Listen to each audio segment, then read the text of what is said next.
Hey friends, welcome to my channel. I hope you're doing well whenever and wherever you're watching this. Let's talk about some book recommendations.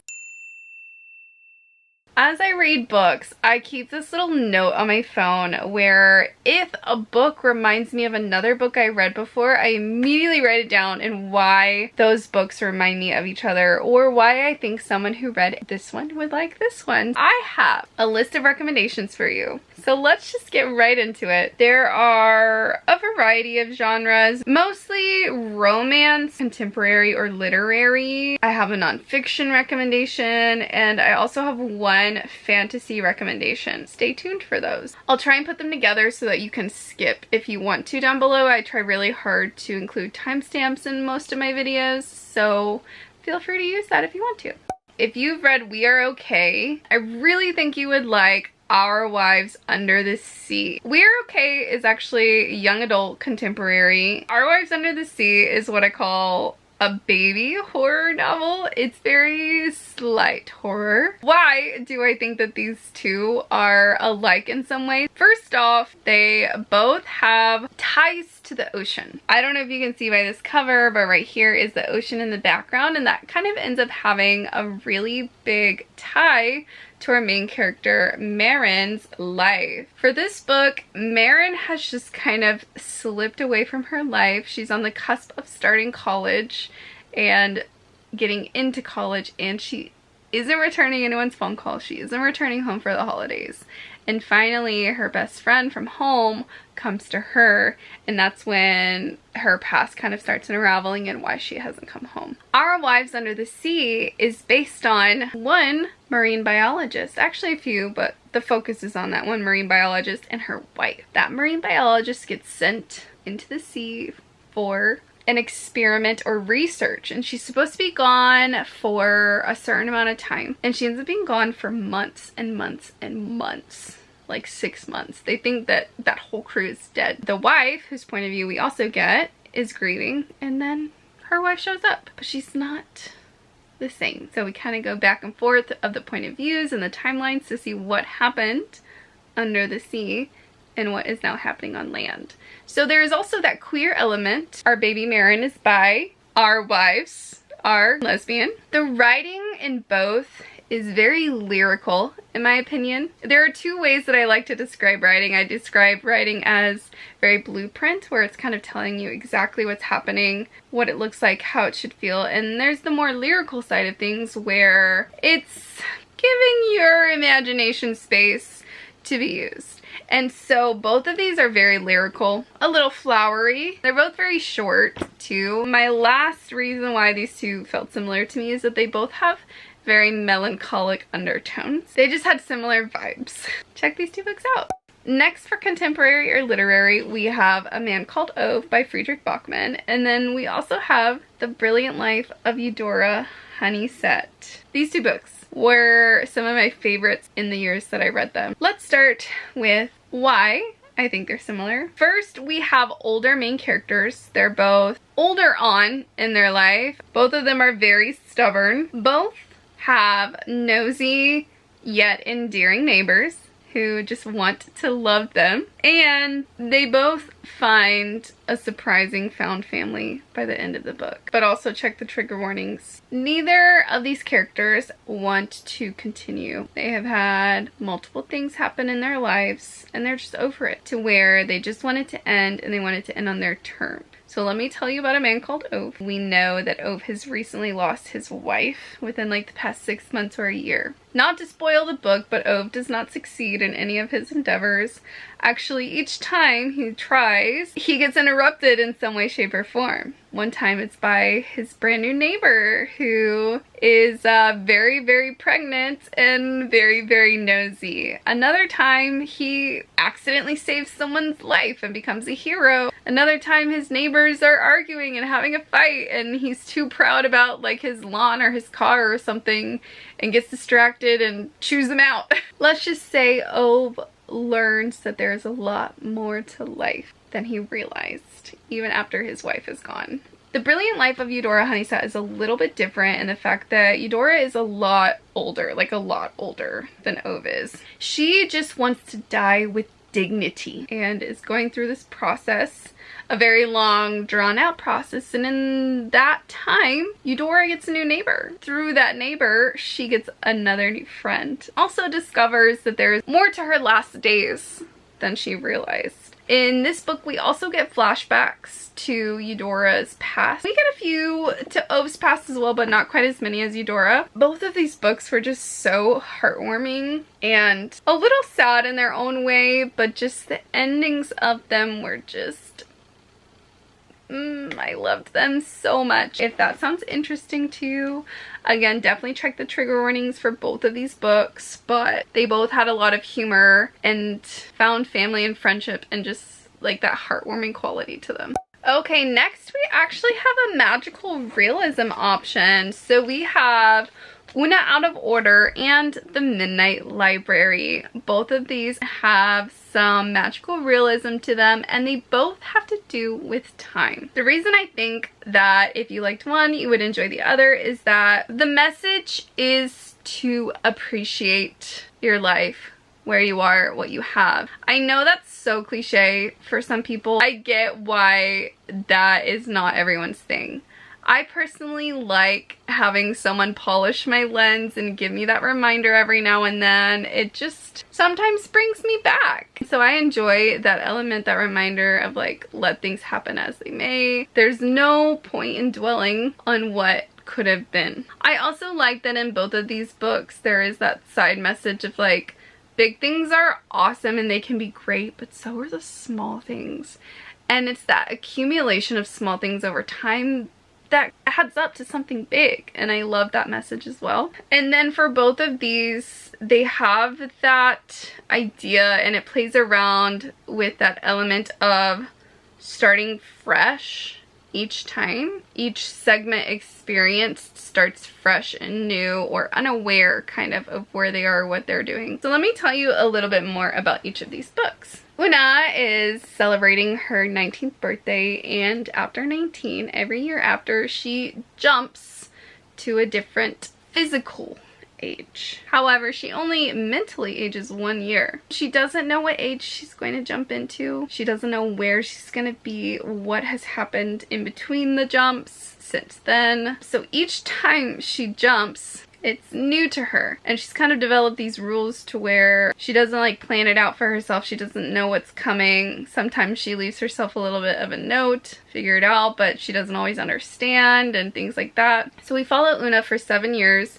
and 7 jumps, and some of the things she's experienced, some of the romances or mishaps of romance, and some familial things, some of her journey, her growth. Una goes through a lot of growth. It's just really fascinating concept to consider, skipping physical ages but not mental ages. How would that feel? I mean, it was really fascinating. For The Midnight Library, we have a young adult who is not having the best time of life. Check the trigger warnings. She does not want to continue, and in her attempt, she finds a library, and in the library are books. Each book is a possibility of her life. So the librarian lets her test out some of these lives, and if she wants to continue, she can continue, but if she wants to leave, she has to decide and come back, and she can never go into that portion of her life. So our main female character kind of tests out some realities and some lives. She regrets breaking up with her boyfriend, so she wants to try out continuing things with him, or she regrets not trying to pursue her swimming career because her grief became too strong and she didn't continue swimming. Different things like that, and so she gets to see what has become of her life and all of those lives. And so it's really interesting following her journey in those lives and seeing her figure out what's happening, you know, processing that, and what she learns from those moments. Since that last one was magical realism, let's just like shift on into my one fantasy recommendation. I actually have 3 for you because I think they all relate and have similar elements in different ways. So first we have Legends and Lattes and The House Switch. We also have The Secret Society of Very Irregular Witches. No, The Very Secret Society of Irregular Witches. Let's talk about these 3 books. First, the found family in these 3 books is immaculate. I will say the 2 main characters in these books are a little more calm and sweet and like just patient.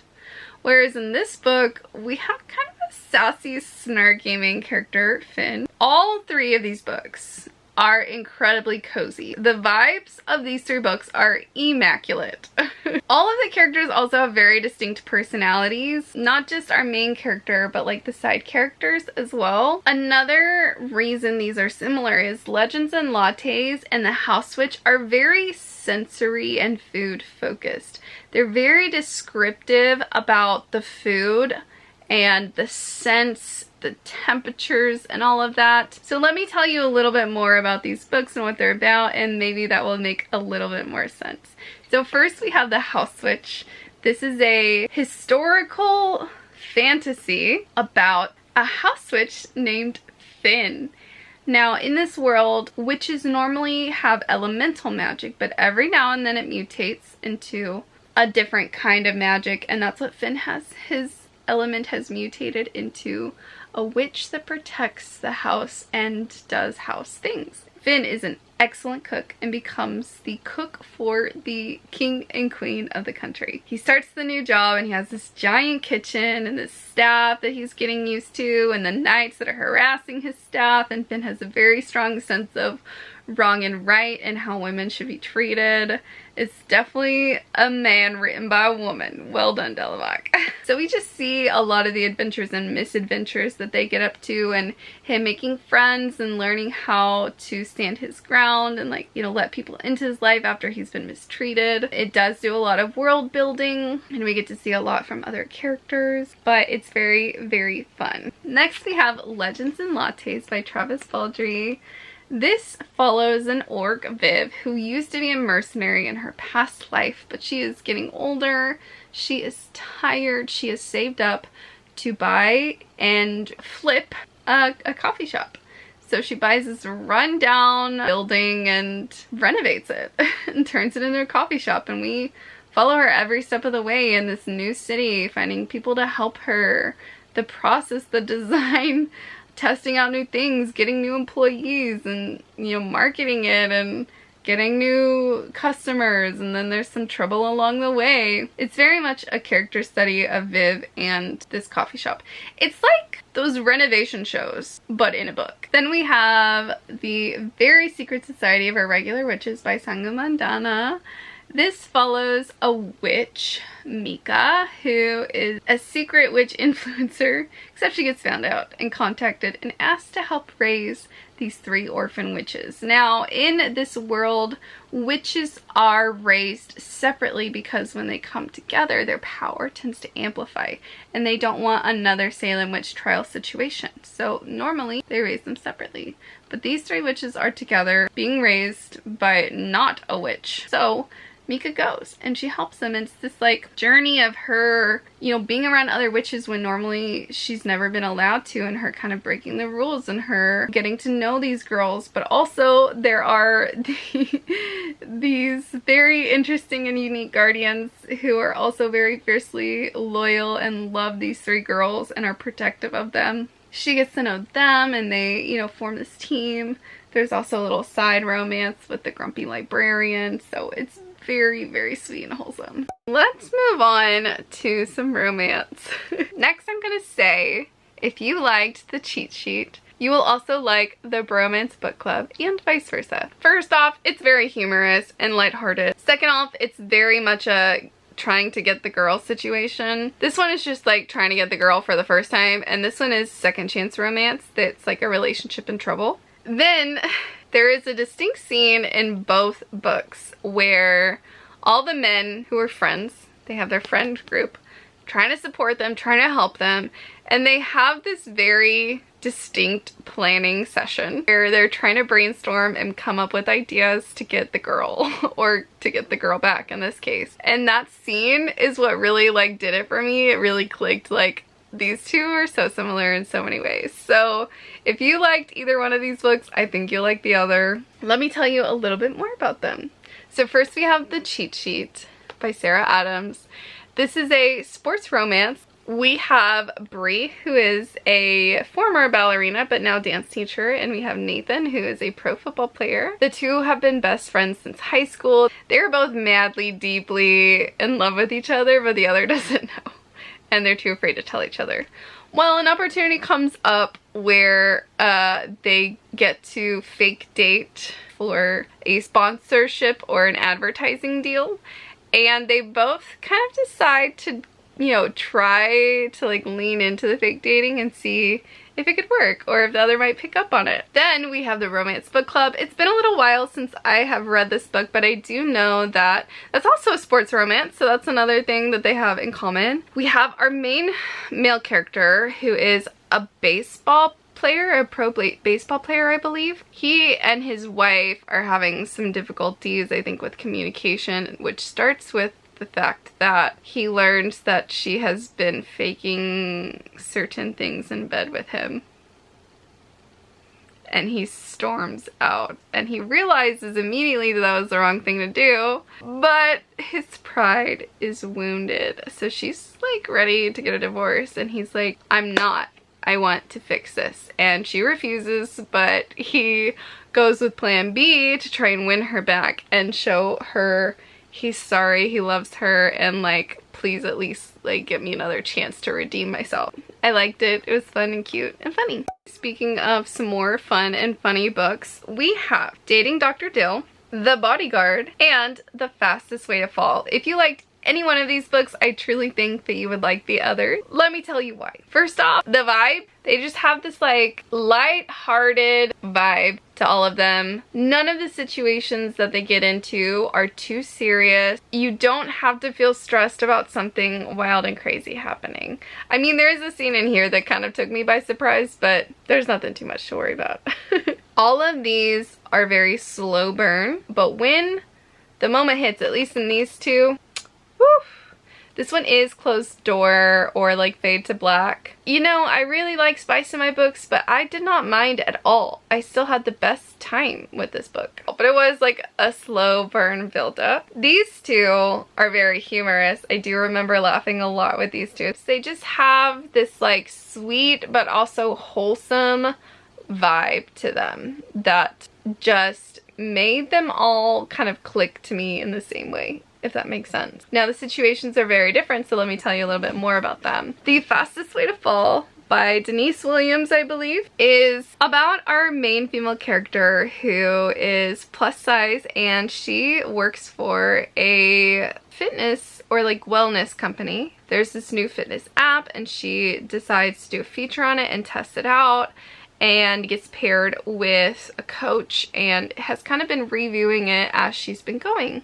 Little does she know that her coach ends up being the like CEO or president or whatever of the company. He's just kind of felt detached and lost lately since he has taken over the company and decides to get back to his roots by being a coach. He doesn't know she's a journalist. She doesn't know he's the CEO. Some rules are kind of broken at the beginning, not on purpose, but they are. They slowly become friends and then more. Very sweet. I really enjoyed that one. Then we have Dating Dr. Dill by Nisha Sharma. It's been a little while since I've read this. I do know that these two have a wild meet cute. I don't know if it's cute, but it's wild. Our main female character, I believe, wants to keep her house and her inheritance, or maybe she's supposed to get money from her family when she gets married. They've saved it for her.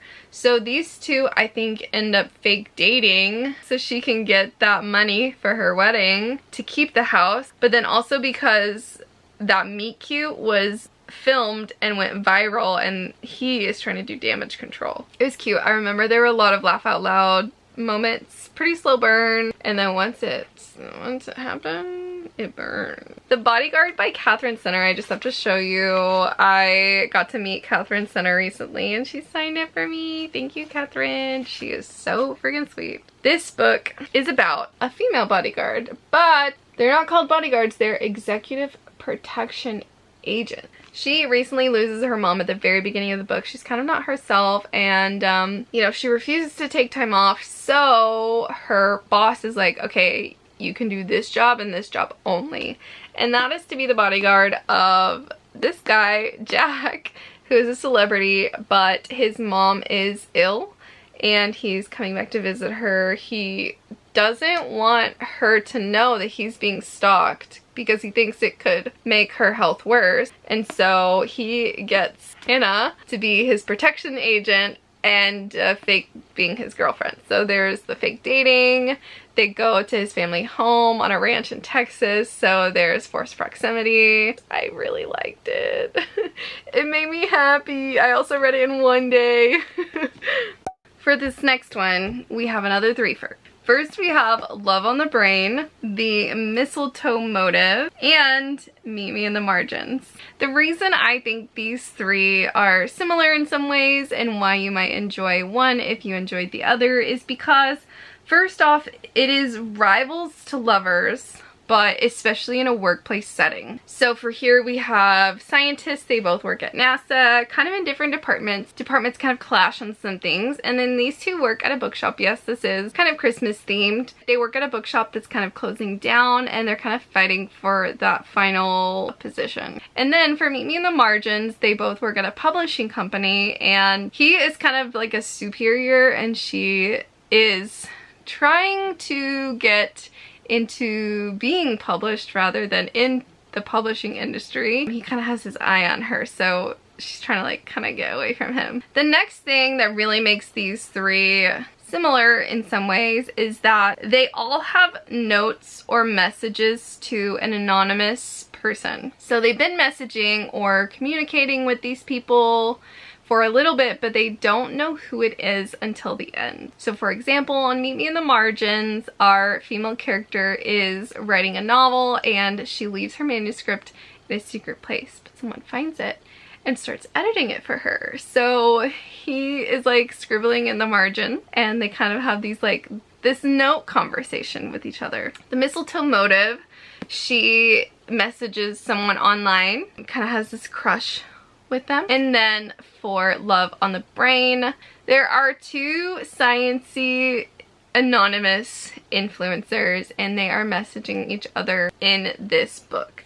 So all three of them have that element, which I think is a really large element that make them similar in some ways. They're all very quirky and sassy at some points. I will say I think these two are a little more sassy, but there were definitely some funny moments in Meet Me in the Margins as well. This one is less spicy, so these two are definitely more spicy of the two.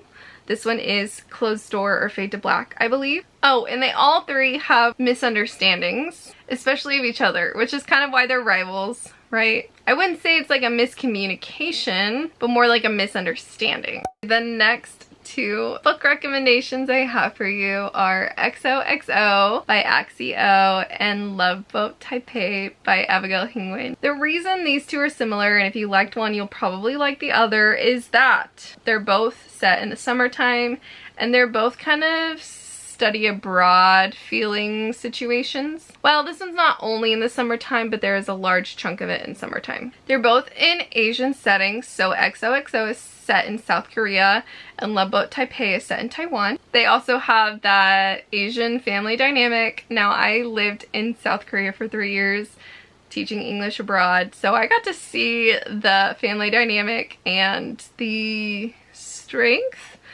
that families have on each other in South Korea and in Asian cultures versus, you know, American culture. That is present in both of these books. Both of the female main characters befriend some kind of notorious people while they are on their adventures, and that leads to a lot of interesting things happening during the story and in the plot. They both have kind of schoolish settings. Like I said, they're kind of study abroad. So in this one, she does go and transfers to school in South Korea. And then for Love Boat Taipei, it's just a summer thing, but it is kind of like a summer school-ish. They do actually have classes, but they also do like some cultural things too. And then of course, because they are abroad, there is that exploring of the cities, of the cultures of the country that they're in. So let me tell you exactly what both of these books are about. Love Boat Taipei follows a teenager in high school. She's getting close to finishing high school, I believe. She loves to dance, but her family very much disapproves of it. When they find out she's like dancing behind their backs, they decide to send her to Taiwan, this summer school for Taiwanese kids. I guess they're sent there to kind of like keep in touch with their Taiwanese heritage and culture, and so they're like learning the language, they're like going to school, but the kids call it Love Boat Taipei because a lot of the kids end up becoming a couple. Apparently there have been a lot of marriages eventually from this place. That's why it's called Love Boat Taipei. So she goes very against her will, trying to decide if it's worth it while she's in Taiwan to be the good girl like she's always tried to be, or she should just say screw it and do what the other kids say to do and just explore and have fun, do what she wants to do. So she kind of grapples with that, and then there's some other drama of some other people not really liking her, of course, gotta have a bully. It's very much a coming of age, but in another country, which I relate to a lot because that was kind of what I did, just at a much older age than our main character. You know, like 6 or 7 years older than her. In real life though, you know. It is what it is. Then for XOXO, we follow our main female character who has a random run-in with this guy. They have like the most amazing night in LA, running around the city together, and then she never hears from him again. Come to find out that her grandmother, who lives in South Korea, is not doing well, and so her and her mom decide to pack up and move to South Korea to help our grandmother. And so Jenny, you know, enlists in school and is going to this music school because she's a cellist or a violinist, and she meets that guy again. Come to find out, he's a K-pop idol. They recently debuted and are just like going viral, are doing really well, and he's still in high school, kind of like Jungkook from BTS. Things go from there. Okay, I have one more romance suggestion for you, and I think this is gonna be a little bit controversial. If you've seen some of my reading vlogs, you already know how I feel about this, but I'm so nervous. It's okay, pop off, come at me in the comments, tell me what you're thinking. I would love to know your thoughts, but here's why I think that if you liked one, you will like the other. First off, they have very serious feelings throughout the whole story. Both couples are going through something big in different ways. Because of the way the story is told, because we know from the very beginning, the first chapters, that they're having these struggles, it's sort of sprinkled in throughout the whole story, that feeling of melancholy and sorrow and pain that makes them sound terrible. They're not terrible, but they have that similar vibe and storytelling. In my opinion, these actually probably shouldn't be promoted as romances. Yes, there is romance in them, but I don't think that's the main focus. I think that there is a touch of it, and I think that both of these could technically be considered women's fiction. They both have past and present timelines, kind of going back and forth, building up to the climax towards the end of the story and why things are the way they are and how are they going to get past them. We start in the present with this one, and we start in the past with this one, and then they flip-flop and flip-flop. Both of these have that element of showing the past where things were great, or they're starting to build up their relationship and you fall in love with them as a couple as much as they're falling in love with each other. And in the present, we know that they're having a problem, and we're kind of slowly seeing that problem unravel and why they're at where they're at. That makes sense. Now, let me tell you a little bit more about each of these books, and you can decide if you might like one or the other. Happy Place by Emily Henry follows our main couple, Harry and Wynne. Harriet is a practicing surgeon. So she's been in school for a really long time. She's working to become a surgeon. At the beginning of this book, her friends went to get together one last time at their favorite place in the world, their happy place in Maine. It's one of her friends' family's cottages, or like, it's really more like a mansion in Maine on the coast. He's gonna sell it. It's their last summer together. What their friends don't know is that Harriet and Wynne broke up about 6 months ago, and they decide that it's best, since it's their last time at this house and potentially their last time together, since they're no longer in college, no longer close to each other anymore. They have their own lives. Things are changing. They think it might be their last time all together. So they pretend that they're still dating. So there's a lot of bitterness, a lot of miscommunication among the main character and the friends. This whole book is one giant miscommunication trope. You know, it's them still being madly, deeply in love with each other, but just it can't work. And we find out why and what happened and how this came to be and where they're gonna go from that, all while in this very atmospheric Maine coastal town. All your perfects actually has to do with infertility. Definitely check the trigger warnings. Our main couple, literally in the first or second chapter, we find out they're experiencing infertility issues. Now, as the chapters continue, we learn more about what that means, how it's affecting our main female character, because we only get her point of view. You know, at the beginning she seems kind of awful, and then you start to get more details and you start to realize why she's reacting that way, what happened, and it just all starts clicking together and making sense as to why she's having a hard time, when he's having a hard time, why they're having a hard time together. Like I said, it goes back and forth in the past, showing them meeting and falling in love and coming to be where they are now, and what the result of that is. Pop up in the comments, y'all. Very different writing styles, but I still think very similar. I have one more suggestion for y'all. We have On Animals and Running with Sherman. Both of these are nonfiction, and both of these actually have to do with animals, if you couldn't tell. On Animals has to do with a variety of different animals.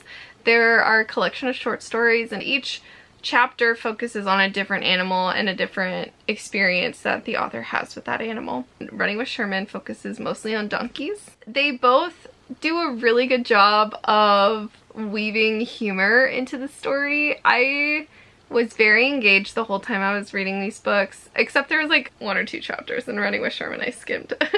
But I thought that they were still very fun. I loved how they shared their journey and their story, and they wove humor into it, and I really appreciated that. On Animals does have a story about donkeys. I forgot about that. That's really where the similarities end, but I do truly think that if you liked one, you will like the other. And if you haven't read either of them, I highly recommend giving them a chance. So let me tell you a little bit more about these books. For Running with Sherman, it was actually one of my favorite books of the year in 2023. So if you're interested in listening to me talk and gush about that, definitely check out that video. Actually, there's 2 videos. One where my boyfriend recommended it to me and I did that reading vlog, and then where I gush about it as one of my favorite books of the year. This follows a man who adopts an abused and neglected donkey. He's friends with kind of a donkey expert. She raises them and trains them and explains that this donkey needs a purpose to survive. He's a runner, he's training for a race. He decides, let's train for a race together. Come to find out from some of the townsfolk in this little Amish community, I forget what state he lives in, but there is like an ultra marathon race you can run side by side with the donkey. Not on the donkey, but side by side. So it journeys them training together, and him and the donkey getting over certain fears and just growing stronger and finding purpose and like becoming friends, and then, you know, it becomes a community thing where other people in the community are helping and he helps other people in the community, and it's much more than just a story about a donkey. On Animals, as I mentioned, is a memoir about a lady who works with animals a lot. I can't really remember why. Each chapter tells a different experience she has with other animals. She weaves in a lot of history, but also a lot of current information and her experience and the humor. It was just a really fun experience. It wasn't too long. It moved along pretty quickly, and each chapter had to do with a different animal. Alright, my friends, that ended up taking a lot longer than I expected. Good luck editing, Elise. But as you can tell, I really enjoyed most of these books that I read, and I truly do think that if you liked one of them, you will like the other one, and if you haven't read any of these, I recommend them for sure. And try them out and let me know if you did and if you agree with my thoughts and my opinion. Thank you so much for watching. If you enjoyed it, please consider giving it a thumbs up. And if you made it this far, join the fam and hit that subscribe button. I hope you enjoy some of these recommendations, and I hope you're doing well whenever and wherever you're watching this. See you next time.